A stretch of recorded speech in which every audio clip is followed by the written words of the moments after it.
Hiring an attorney can be a scary process, especially when you've never hired an attorney in the past. Even more so when the attorney you're looking to hire is for a criminal defense matter. When you are being accused of a crime, whether it's a small misdemeanor or a serious and violent felony, not only is your reputation on the line, but your peace of mind has been taken away as you consider what your options are. Most people that call our law firm worry about having to do jail time or prison time. They worry about their job, their career, a criminal record, or who will support their family if they're incarcerated. Whether they will be forced to leave the country if there are immigration consequences. Whether it'll hurt their divorce or custody proceedings in family court.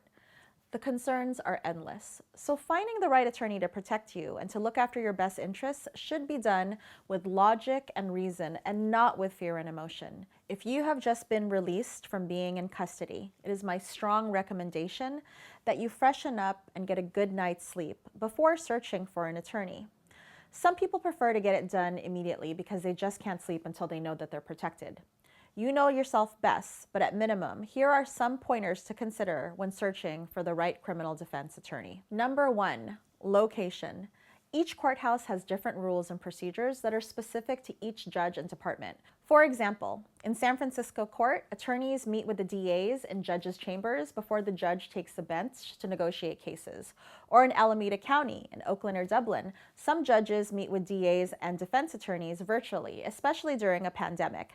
And in Martinez or other courthouses in Contra Costa, a defendant like yourself may be ordered to appear on their first court date. Some judges have reputations for ordering defendants to attend self-help classes or domestic violence classes or AA classes for alcohol-related defenses. Hiring an attorney who has experience in the area where your case is filed is fundamental. It ensures that your attorney knows who the players in the game are, that they know what the temperament is of the DA or the judge assigned to your case, and ultimately can use that information to get you the best result. Number 2, specialties. It's best to hire an attorney who has experience in your case. Some people make the mistake of hiring someone based on all the awards hung up on their office walls or on all the accolades on the attorney's website, or even because the person just looks established and credible and maybe went to a top-notch school. While this is telling about a person's success, it doesn't necessarily mean that they specialize in the type of case that you have. For example, all DUI attorneys fall into the category of criminal defense attorneys, but not all criminal defense attorneys specialize in DUIs.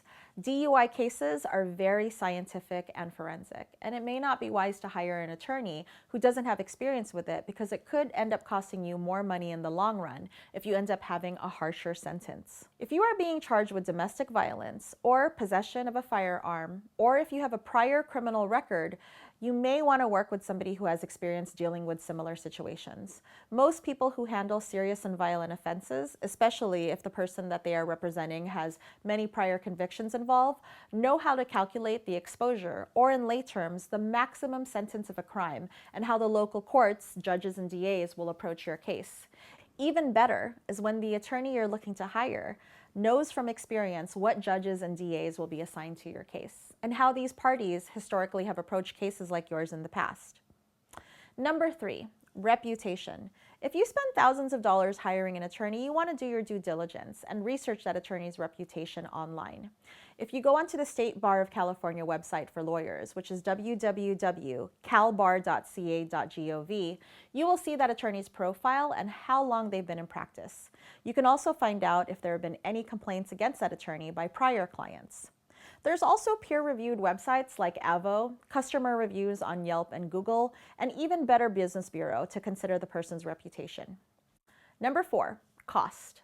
Legal services vary based on experience, the nature of the charges you're facing, the complexity of the case, where your case was filed, the length of your case, whether it's a case you want to take to trial, which can be a very expensive and lengthy process, or whether you'll have to hire any investigators or expert witnesses. Please don't make the mistake of hiring an attorney without asking what the total cost will be.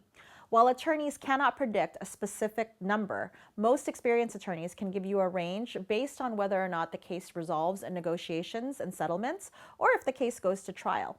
Ask the attorneys you interview what the total cost will be for their services, for any court fees, or for any other costs associated with your case. Have them put it in writing and make sure you understand what you are signing. Number 5, personality and compatibility. Hiring an attorney is like hiring any professional service. You may have a competent professional who can handle your case, but your personalities just don't click, which will make the process harder because of compatibility.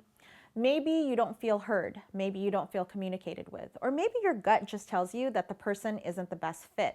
I once hired an accountant who did an okay job, but also had the tendency of belittling me.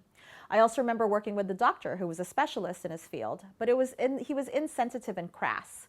Each person has their own preferences and needs. Perhaps you want an attorney who over-communicates with you every step of the way, or maybe you don't want any communication at all except for when the job gets done.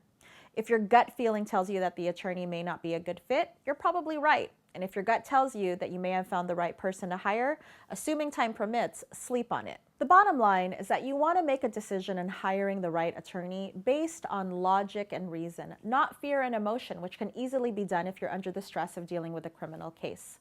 Write out a list and ask yourself these 5 questions. Number 1, does the attorney have experience in the court where my case is filed? Number 2, do they specialize in the type of case that I am facing? Number 3, do they have a good reputation and did I confirm that based on my research? Number 4, has this attorney explained the costs and fees associated with my case? And number 5, what is my gut instinct about this attorney? If you ask yourself these questions when looking to hire an attorney, you're closer to finding the right person to help defend your case. At Lamano Law Office, our goal is to keep you informed. Please contact us if you have any questions, and thanks for listening.